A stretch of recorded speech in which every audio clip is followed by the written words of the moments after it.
제가 요즘에는 그 구약 성경을 이제 읽고 있는데요. 민수기를 보고 있습니다. 그래서 제가 민수기를 보면서 은혜 받은 말씀을 가지고 오늘 말씀을 전하고자 합니다. 이 민수기 말씀이 보면은 이 출애굽기에 대한 말씀이 다시 한번 반복되는 것을 볼 수가 있어요. 출애굽 사건에 대해서 앞에 보면은 쭉 다시 한번 이제 되뇌일 수 있도록 이제 말씀이 나오고 있습니다. 오늘 민수기 11장 4절에서 7절까지 말씀인데요. 그들 중에 섞여 사는 다른 인종들이 탐욕을 품음에 이스라엘 자손도 다시 울며 누가 우리에게 고기를 주어 먹게 하랴. 우리가 애굽에 있을 때에는 값없이 생선과 오이와 참외와 파와 마늘들을 먹은 것이 생각나거늘 이제는 우리의 기력이 다하여 이 만나 외에는 보이는 것이 아무것도 없도다 하니 만나는 가시와 같고 모양은 진주와 같은 것이라. 우리가 이제 말씀을 보다 보면은 구약과 신약에 나타나 있는 하나님의 모습이 좀 다르게 표현되어 있는 것을 우리가 볼 수가 있어요. 그죠? 구약의 하나님은 심판의 하나님, 또 공의의 하나님, 이런 부분이 강조되어 있는 것을 볼 수가 있고요. 신약에서 나타난 하나님은 예수님의 모습을 통해서 사랑의 하나님, 용서의 하나님이심을 우리가 볼 수가 있어요. 그렇기 때문에 우리가 얼핏 생각해 보면은 왜 같은 하나님인데 구약에서는 저렇게 무서운 하나님으로 표현이 되어 있고 신약에서는 사랑의 하나님으로 표현이 되어 있을까 하는 것을 생각해 볼 수가 있는데, 그거는 그 당시 그 시대적 상황에 따라서 그 하나님께서 그렇게 아마 나타나 주신 것 같아요. 그런데 그럼에도 불구하고 구약과 신약에 나타나 있는 하나님의 그 모습을 일관성 있게 나타나 주시는 말씀이 있습니다. 그것은 하나님의 곁을 떠나 죄악 가운데 살아가는 인간들을 구원하기 위한 하나님의 계획이 구약에도 있고 신약에도 있다는 거예요.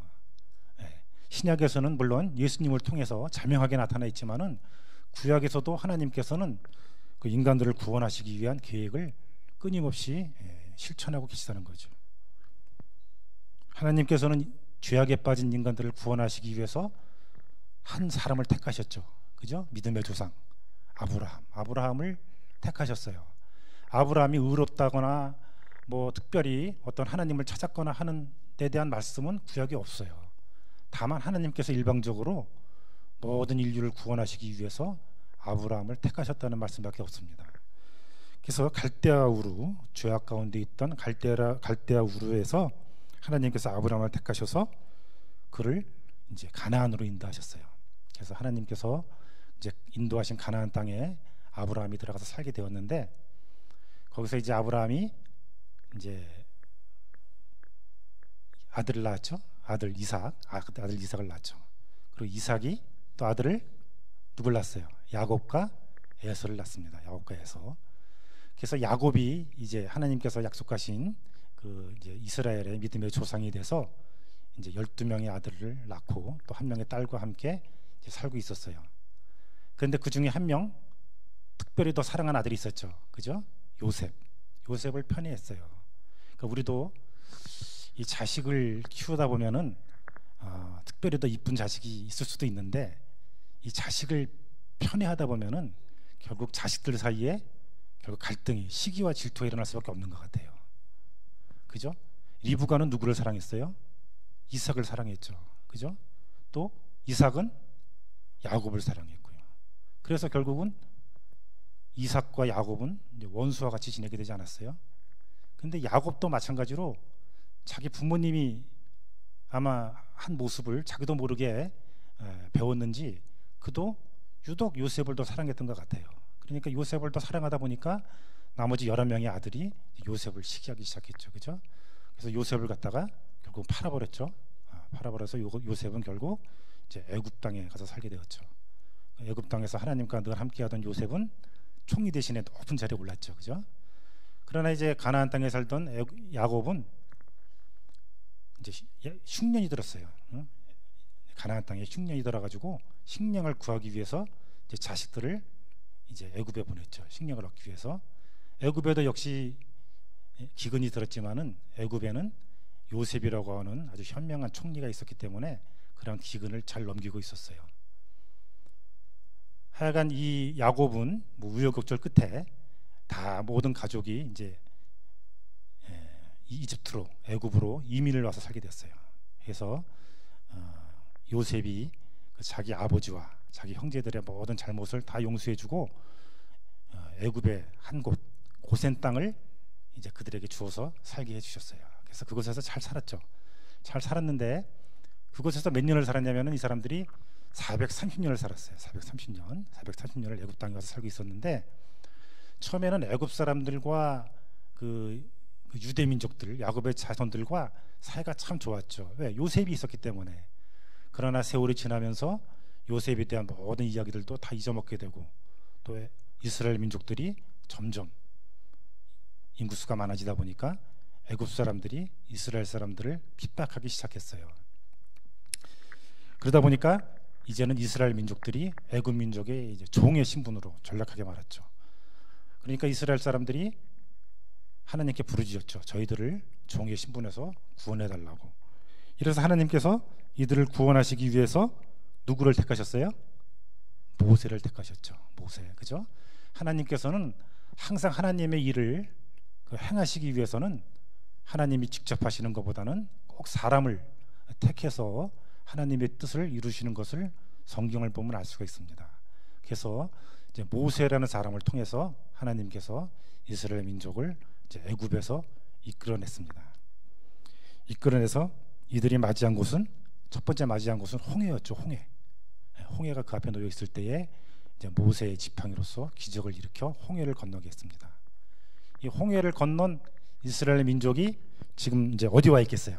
이제 광야에 와 있는 겁니다. 광야. 이 광야라고 하는 것은 영적인 의미로는 이 세상을 이제 표시하는 거거든요. 광야. 우리가 살고 있는 세상도 우리가 예수님을 믿으면은 우리가 바로 우리가 살고 있는 세상이 변하는 것이 아니라 우리가 살고 있는 세상은 여전히 광야 가운데 머물고 있는 거예요. 이 광야 속을 살다 보면은 어떻겠어요? 모든 삶이 힘들고 어렵죠. 그죠? 그러니까 이스라엘 민족이 이제 힘들고 어려운 가운데 이제 처해 있었어요.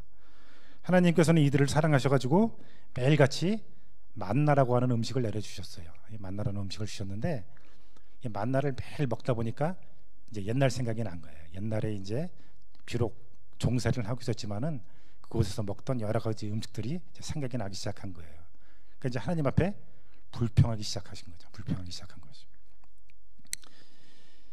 이 이스라엘 민족은 하나님께서 베풀어 주신 구원의 은혜를 잊어버렸어요. 애굽에 있었던 종살이로부터 그 자유한 사람으로서 구원해 주신 사실을 잊어버리고 이제는 육신의 문제를 가지고 하나님께 불평하기 시작했습니다. 이스라엘 역사를 구약을 쭉 읽다 보면은요, 결국은 우상숭배와 또 회개와 우상숭배와 회개와 계속 반복하다가 결국은 솔로몬 왕이 죽고 나서 나라가 둘로 쪼개지고 결국은 남한국과 남유다와 북이스라엘이 결국은 다 망하고 말죠. 북이스라엘이 먼저 망하는데 북이스라엘은 아수르에게 망하고 남유다는 바벨론에게 망합니다. 구약에 보면은 결국은 이스라엘 민족이 포로로 끌려갔다가 다시 돌아온 것까지 하고서 구약의 말씀이 끝나요. 결국 하나님께서 이들에게 베풀어 주신 구원의 은혜를 잃어버린 이스라엘 민족은 결국은 나라가 망하는 것으로 그들의 역사를 끝내고 맙니다. 신약에 와서도 그래요. 신약에 와서도 보면은 하나님께서는 우리에게 구원의 은혜를 베풀어 주셨는데 우리가 이것을 잊어버리고 살 때가 많이 있습니다. 우리가 이 광야와 같은 세상을 살다 보면은 걱정과 근심이 늘 우리 앞에 있음을 알게 되잖아요.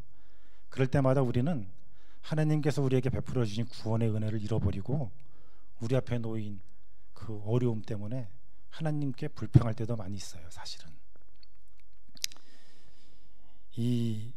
우리가 하나님을 믿는다고 하는 것이 어떠면 하나님을 믿지 않고 사는 것보다 더 힘들 수도 있어요. 우리가 믿음을 지키기 위해서는 우리가 참고 인내해야 될 것도 많이 있거든요. 근데 사람들은 하나님을 믿으면은 모든 것이 다 해결되어질 거라고 이렇게 믿고 있는 것 같아요. 그래서 성공과 축복 이런 거에 대해서 굉장히 우리가 갈망하면서 신앙생활 해 나가는 것을 볼 수가 있습니다. 그러나 우리가 사실 우리의 삶을 뒤돌아보고 또 제가 이렇게 신앙생활 하시는 분들 여러분들을 지켜보면은 우리가 신앙생활을 잘 한다고 해서 그 삶이 꼭 형통한 것만은 아닌 것 같아요. 신앙생활을 잘 해나가지만은 역시 그 삶 가운데 어려움이 있을 수가 있습니다. 하나님께서는 이런 어려움 가운데 이제 우리하고 함께 해주시는 거죠. 그때 우리의 믿음이 이제 필요한 것이죠. 우리가 예수님을 믿고서 예수님의 제자가 되면은 우리의 삶의 모습은 변해야 돼요. 우리의 삶의 환경은 그대로이지만은 우리의 삶의 모습은 변화를 해야 됩니다. 그것을 성경에 보면은 거듭남, 중생이라고 표현되어 있어요. 근데 이것이 쉬운 일이 아니에요. 신앙생활을 오랫동안 저도 해왔지만은 사람이 바뀐다는 것이 그렇게 쉬운 일이 아닌 것을 느끼게 될 때가 있습니다. 심지어 예수님의 제자들도 보면은 예수님께서 3년 동안 늘 곁에 두고 가르치시고 또 수많은 기사와 이적을 보여주셨지만은 예수님께서 십자가에 달리시기 위해서 예루살렘에 입성할 때에 그들이 누가 예수님의 오른편에 또 왼편에 앉을 것인가를 가지고 다투는 것을 볼 수가 있어요. 그러니까 신앙을 예수님으로부터 곁에서 직접 예수님의 말씀을 보고 배운 사람들도 보면은 여전히 그 인간적인 욕심 가운데 머물러 있음을 우리가 볼 수가 있죠. 우리도 그렇습니다. 우리도 하나님의 은혜를 잃어버리면은 우리의 신앙의 본질을 잊어버릴 수가 있어요. 우리가 하나님을 믿는 것이 마치 불교를 믿는 사람들이 절에 다니듯이 그저 그냥 자신의 복과 자기 자녀들에 대한 복을 그냥 빌고 그것을 얻기 위해서 하나님을 믿는 것처럼 이렇게 변질될 수가 있어요. 그러나 예수님께서는 우리에게 그렇게 살지 말라고 말씀하시는 것이죠. 예수님께서 말씀하시는 성공은 우리가 생각하는 성공과 다른 의미를 가지고 있습니다. 우리가 생각하는 성공은 세상에서 높은 지위를 얻거나 또 돈을 많이 벌거나 또는 높은 명예를 얻는 것을 우리는 성공이라고 생각을 하지만은 그것은 우리가 생각했을 때의 성공이지 하나님이 보셨을 때에는 그것이 그렇게 높은 성공이라고 생각하지 않을 수도 있다는 것이죠. 예수님께서는 어찌 보면은 좀 우리가 이제까지 생각했던 것과 전혀 다른 모습의 삶을 우리에게 보여주시고 또 말씀해 주시고 우리에게 명령하시고 하늘나라로 올라가셨다고 볼 수가 있습니다. 예수님께서 우리에게 말씀해 주시고 또 보여주신 삶을 우리가 되새겨보면은 첫째는 예수님께서는 오히려 낮은 자, 세상에서 작다고 여기는 자들을 높여서 사용해 주셨음을 우리가 볼 수가 있습니다. 예수님의 제자를 선택할 때도 보면은 세상에서 높은 지위를 갖고 있거나 또는 높은 학식을 가지고 있는 사람을 택하여 제자로 사용한 것이 아니고 오히려 그 당시 낮은 직업이라고 하시는 어부와 또 손가락질 받던 세리들을 택해서 자신의 제자로 삼으셨던 것을 우리가 볼 수가 있어요. 또 많은 사람들이 예수님께 모여서 어떻게 하면 우리가 천국에 들어갈 수 있습니까? 물어봤을 때에 어린아이와 같아야 천국에 들어갈 수 있다라고 말씀하셨습니다. 또 말씀하시기를 나중된 자가 먼저 되고 먼저 된 자가 나중된다고 하는 말씀도 우리에게 가르쳐 주셨음을 볼 수가 있습니다. 이러한 모든 것들을 우리가 종합해 볼 때에 예수님께서는 겸손한 사람을 특별히 더 사랑해 주신다는 것을 우리가 알 수가 있어요. 그러므로 우리가 신앙생활을 하면서 교회에 나와서 세상 것으로 자랑하면 안 된다고 하는 사실입니다. 우리가 순식간에 부지간에 그 자기에게 주어진 어떤 그 하나님께서 주신 선물 이런 것이 주어졌을 때에 그것을 남에게 자랑하고 싶어서 교회에 나와서 자랑하는 사람도 가끔 있어요. 그러나 우리가 그러한 것들을 가지고 교회에 나와서 자랑하면 안 된다고 하는 것이죠. 자기를 자랑한다거나 또 자기의 자식을 자랑한다거나 이런 것들은 자기가 그저 하나님 앞에 감사하며 나갈 뿐이지 이것을 가지고 사람들 앞에 나와 자랑하는 것은 올바른 믿음이라고 볼 수가 없는 것입니다. 두 번째, 자족하는 삶을 살아야 된다고 생각을 합니다. 하나님께서는 광야에 있는 이스라엘 민족에게 만나를 먹여주셨어요. 만나. 매일 밤에 이슬과 함께 만나를 내려주셔서 저들로 하여금 먹게 하셨습니다. 저들이 만나만 먹고서 고기를 먹고 싶다고 하니까 또 메추라기도 내려주셨어요. 예수님께서도 보면은 주기도문에서 우리에게 일용할 양식을 구하라고 우리에게 기도를 가르쳐 주셨습니다. 그런데 우리는 우리들의 욕심 때문에 우리의 일용할 양식, 우리의 필요를 하나님께 구하는 것이 아니라 우리의 욕심을 따라 구할 때가 많이 있죠. 어떤 사람은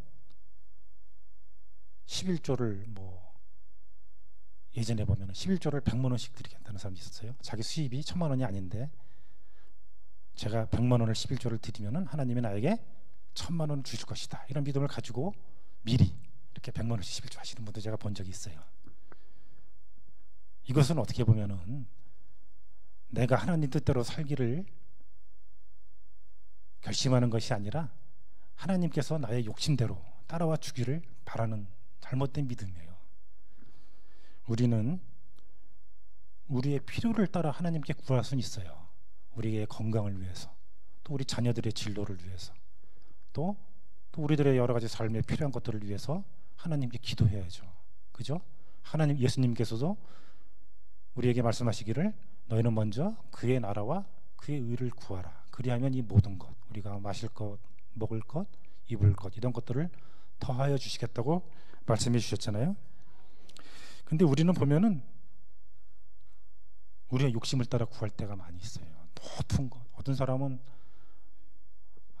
전에 제가 오래전 얘기인데요. 그때 아파트가 한참 이제 투기붐이 불고 있었을 때인데요. 어떤 사람이 기도 제목을 냈는데요. 아마 청약을 했던 모양이에요. 하나님 아파트 로얄층을 걸리게 해주세요. 이렇게 기도 제목을 썼더라고요. 어떻게 보면 이거는 자기의 욕심을 하나님께 구하는 거거든요. 하나님께서 좋은 것을 주시면 그저 우리는 감사하면 되는 것이지, 이러한 것들을 우리의 믿음으로 여기고 구하면 안 된다고 하는 사실입니다. 이런 것을 구하는 사람은요, 그런 것들이 자기한테 주어져도 또 더 많은 것을 또 구할 수밖에 없는 사람들이에요. 이런 사람들은 항상 자기가 있는 것을 가지고 감사하지 못하고 늘 자기가 가지 못한 것, 남이 가진 것을 바라보며 부러워하며 사는 사람들이라고 볼 수가 있습니다. 마지막으로 우리는 항상 나보다 어려운 이웃을 돌아보아야 합니다. 우리가 신앙생활을 잘 한다고 하는 것은 물론 교회를 열심히 나와서 교회 생활을 열심히 하는 것도 중요하지만은 우리의 삶 속에서 늘 하나님의 말씀을 기억하고 하나님의 말씀을 행하며 사는 것이 더욱 중요한 일이라고 생각이 됩니다. 예수님께서 또 말씀하시기를 여러 가지 예로서 말씀해 주셨는데 거지 나사로의 예를 봐서도 우리에게 말씀해 주셨고요. 그 부자는 자기가 왜 지옥에 왔는지 알 수가 없었어요. 그러나 예수님께서 말씀하시기는 그 거지 나사로를 도와주지 않은 것, 우리가 우리 주변에 있는 어려운 사람들을 도와주지 않은 것, 이것이 하나님께 보실 때는 잘못된 것이라고 하는 것이죠. 또 목마른 자, 길에서 목마른 자에게 물을 주신 것, 그것이 곧 나에게 주신 것이다, 이런 말씀도 해주셨고요. 또 선한 사마리아 사람의 일을 통해서 오히려 제사장이라든지 레위인이라든지 교회를 중심으로 살아가는 사람들보다 오히려 그들이 무시했던 사람들이 오히려 그 이웃을 사랑하는 것을 봤을 때 하나님이 그들을 더 칭찬해 주고 계신 것을 우리가 볼 수가 있습니다. 돈과 명예와 높은 지위를 얻게 될 때 우리는 잠시는 기쁨을 얻을 수가 있습니다. 저도 이제 지나간 세월을 이렇게 뒤돌아보면은 이러한 것들을 얻었을 때 잠시 기뻐한 적이 있었던 것 같아요. 그러나 이러한 기쁨은 잠시 우리에게 기쁨을 주지만은 영원한 기쁨은 우리에게 가져다 주지 못함을 볼 수가 있습니다. 우리가 하나님 앞에 열심히 기도할 때 우리 마음 가운데 느끼게 되는 진정한 기쁨, 이 기쁨은 우리가 무엇을 하나님께로부터 받아서라기보다는 하나님께서 우리를 사랑해 주시고 또 우리에게 구원의 은혜를 베풀어 주셨다는 사실을 우리가 깨달을 때에 이 세상이 주지 못하는 진정한 삶의 기쁨과 또 감사를 느낄 수가 있는 것이죠. 그죠? 여러분들 은혜 받을 때, 우리가 은혜 받았을 때 하나님 우리의 마음 가운데 물밀듯 밀려오는 그 기쁨, 이것은 하나님께서 나를 알아주시고 나를 기억해 주시고 나를 택해 주셨다고 하는 그 사실을 기억할 때에 이러한 기쁨이 우리의 마음 가운데 영원히 머물러 있을 기라 믿습니다. 다 같이 기도드리겠습니다.